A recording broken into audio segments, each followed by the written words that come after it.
Bonjour et bienvenue dans cette vidéo d'AgriFind au sujet du Certifito qui va vous expliquer quand et comment renouveler son certificat individuel produit phytopharmaceutique. Effectivement, Certifito, c'est un habit de langage, c'est un certificat individuel dont l'objectif est d'améliorer les pratiques pour protéger sa santé et protéger l'environnement, notamment la ressource en eau, et également qui facilite la mise en œuvre de pratiques agricoles qui sont alternatives à la chimie de synthèse.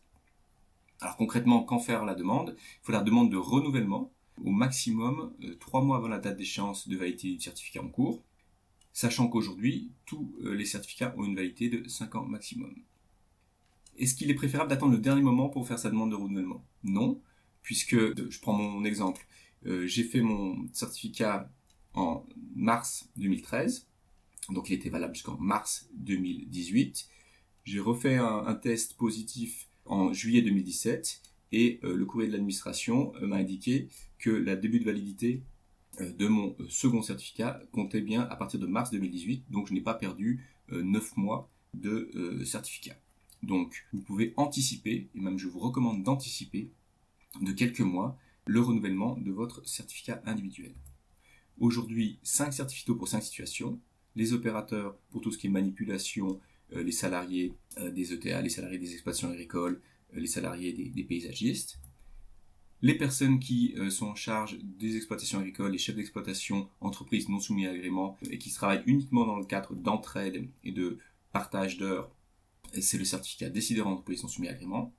En ce qui concerne les décideurs en entreprise soumis à agrément, il s'agit de personnes qui font de la facturation, typiquement les ETA ou les entreprises du paysage qui facturent une prestation de service. Enfin, vous avez le certificat mise en vente des produits phytopharmaceutiques qui réunit les personnes qui vendent des produits pour le grand public en LISA, en grande surface ou autre, et les personnes qui vendent des produits pour les professionnels auprès de la distribution agricole. Enfin, le dernier, c'est le conseil d'utilisation des produits phytopharmaceutiques. Là, il s'agit des conseillers indépendants de la vente et également des technico-commerciaux qui doivent avoir leur certificat pour tout ce qui est lié à la préconisation au conseil. Alors, pour l'obtenir, 3 possibilités. Réaliser une formation de renouvellement qui sera non évaluée, sans évaluation.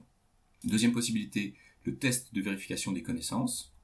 Troisième possibilité, obtenir un diplôme ou un titre de moins de 5 ans qui vous ouvre le droit au certificat que vous visez. Alors concrètement, pour la formation sans évaluation, il s'agit d'un jour, un jour pour les opérateurs, les décideurs avec ou sans agrément pour l'entreprise, un jour également pour la mise en vente des produits, et 2 jours pour les personnes qui font du conseil, qui font de la préconisation liée aux produits. Une fois que cette journée ou ces 2 journées sont effectuées, vous avez le document adéquat pour demander le renouvellement de votre certificat. L'annuaire des organismes de formation est disponible sur Chlorophylle par exemple pour savoir où vous adresser.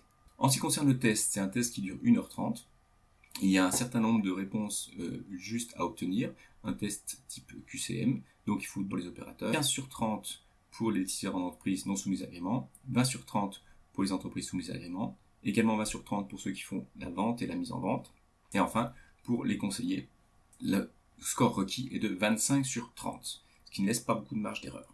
Le test, il y a 3 paquets de 10 questions, des questions réglementaires et sécurité environnementale, des questions liées à la santé, à la sécurité des applicateurs et tout ce qui est espace ouvert au public, et enfin des questions sur la réduction de l'usage, les méthodes alternatives, des questions plus liées à l'agronomie.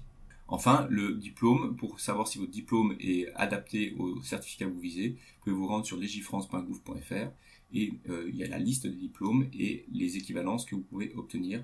Encore faut-il faire la demande. Faire la demande auprès du servicepublic.fr, c'est une demande qui se fait exclusivement en ligne, avec l'attestation de formation à fournir pour ceux qui ont passé la formation de renouvellement, avec le bordereau de score qui est fourni par l'organisme habilité une fois que le test est fait, évidemment avec le score requis, et enfin la copie du diplôme que vous pouvez scanner pour l'envoyer à l'administration pour obtenir le certificat si vous êtes dans cette situation-là.